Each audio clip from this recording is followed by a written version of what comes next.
is the final topic, which is it's a very hot topic in our community. It's like the SEAL community the brand has been elevated to, from, in my opinion, from the fact that the West Coast SEAL team and the heart of the SEAL community is in Coronado, California.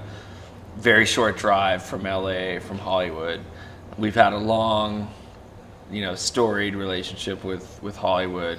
When I was a West Coast SEAL, it's like not uncommon to see, Demi Moore or some Hollywood producer or some professional athlete paraded through the compound. Spike Lee, can you do a recruiting video for us? Yeah, so it's like we have this situation on our hands where I think that the SEAL brand has been overexposed, and it's been,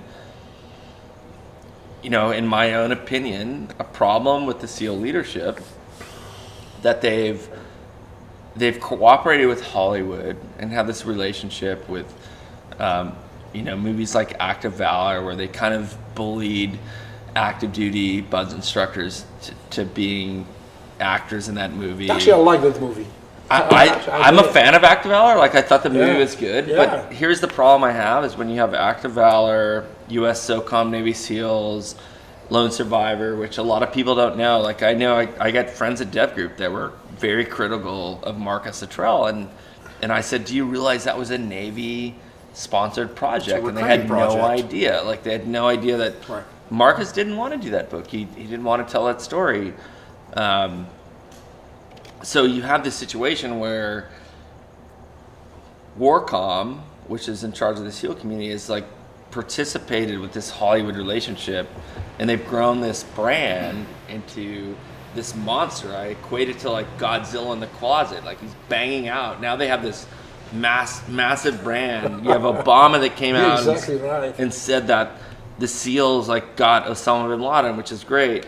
And at the same time, this massive attention has been put on the community, and our admiral and leadership is saying, hey, we need to take a break, like time out, like guys shouldn't be doing books. It's like, no, it's not. It's never about the guys have been writing books since men have been fighting war.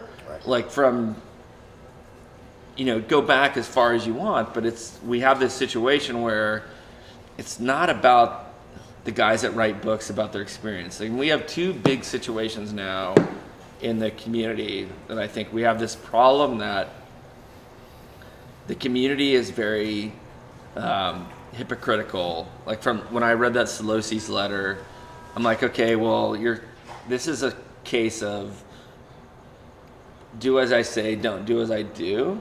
It's like you see this situation like, well, don't do this. We don't want guys doing this, but we can do that. We can overexpose the community. We can make the movies and the video games.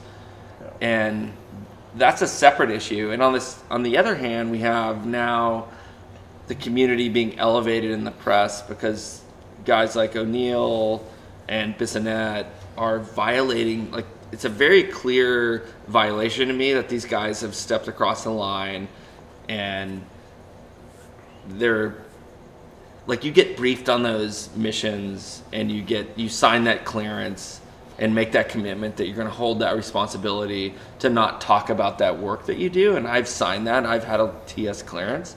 I know I'm not supposed to talk about that. And so I kind of see it as two separate issues. You have the community at large, which needs to be really like look in the mirror and not yell at the guys that are like you and I, Mike. Like, we wrote a book about our experiences. Guess what? If we didn't violate our oath and our commitment, we didn't disclose any confidential we didn't violate any confidential oaths that we took or agreements, and we wrote very positive stories that reflect well on the community. And on the other end, these guys kind of cross the line, like we talk about in the media. Like, they're not supposed to talk about this. Yeah, I mean, can I address very quick something? Let me say something, chime in very quick. Admiral Rossi. There's nothing hypocritical about this. This is the way he is. Well, let's not mix up. There are some of our commanders that did wrote the books, and they chimed in and screamed, yeah, hey, you can't do that. This is wrong. Yeah. That doesn't concern. We're talking about Lossi. I had the honor. Admiral McCraven wrote a book. Like he wrote a book about special operations tactics. Like I had the honor to serve under Lossi, and this is a straight guy. Exactly what he thinks. He didn't write the book. And he doesn't believe in writing the books, and he says that, and we cannot chastise that. We need to take it to our heart what he says. This is important. On the other side, we have another admiral who writes the book and whines about others writing the book. I have no respect for that. Fuck this. If you write the book and tell the guy, hey, this is the wrong thing, do like I say, not like I do, that's fucking wrong right there. So we need to separate that. Talking about these guys, about Rob O'Neill and stuff, let me tell you something about Rob. I will stand behind this guy. I know this guy. This is not such as this guy, as he tells as he sees. There's a part of it, he got screwed twice by the media, and I know that. The Esquire piece. Let me explain something about this Esquire piece. When I ask you a question, while you left teams before retirement, do you have any insurance?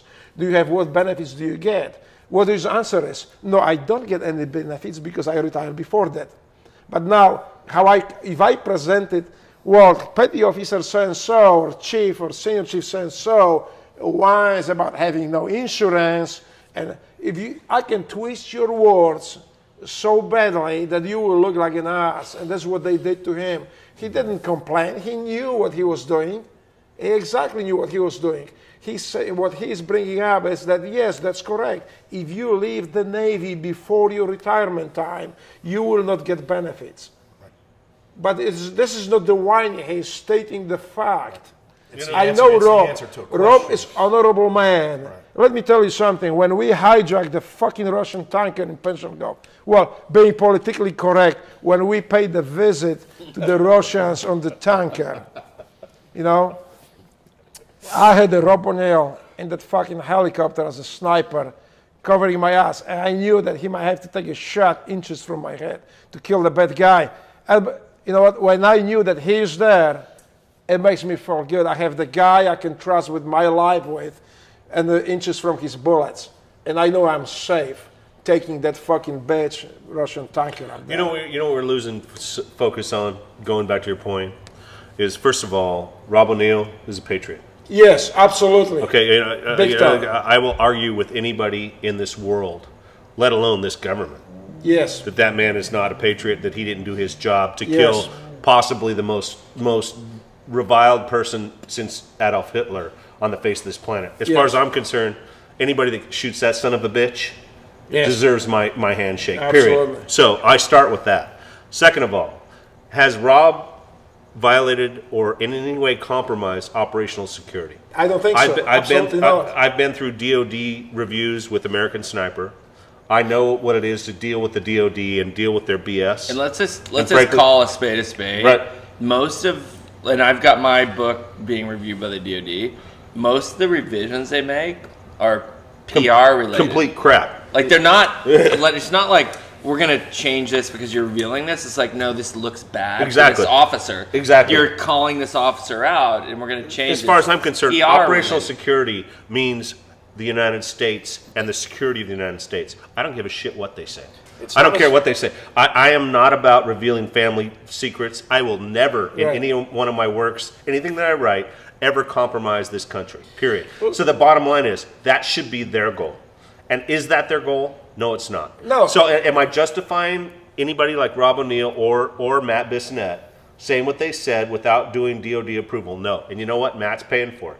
Matt's paying for it right now. Matt's paying for his own lack of advice in not going and getting it done. Because you know what? Not a single thing in that book, and I've read that book twice, even gets close to operational security. I like the book. There's nothing, I read the book. There's no easy day that's even close. As a guy that's signed a TS clearance and done that, it's like, I do think, my opinion is he exercised poor judgment. He should have done it. He should have done it. He should have got a review. He should have done it. He should have done it just like Chris did. Yeah, when Chris came to me, Chris reviewed. said, do you want to do this? I said, Chris, we have to do this. We have to do this. Just because we're not in a situation, we're in a time crunch. I think that we need to have this reviewed by the DOD. Let's get this thing done. Let's do it right. Let's do it right from the first time. And you know what? Yeah. And I got a lot of arguments. I got a lot of arguments for a lot of people above them. And everybody else said, screw the DOD. I said, no. We're going to do this right. We're going to do this right. And we're going to do it right the first time. We did it, and everything came right. But the bottom line is this. When you say like Matt Bissonnette or some of these other guys that are having this trouble, what did the government do to disclose everything that they're criticizing Matt Bissonnette for the day after Osama bin Laden was killed? The vice president of the country disclosed that SEAL Team 6, DevGru, had killed bin Laden. That is a violation of national security. Absolutely. That's a big bullseye on everybody's So don't come to these SEALs and attack you guys for what you do after they do that. Because I'm telling you right now, that's the admiral telling the guys on the ground, you've been wrong. Do as I say, but don't do as I do. But that's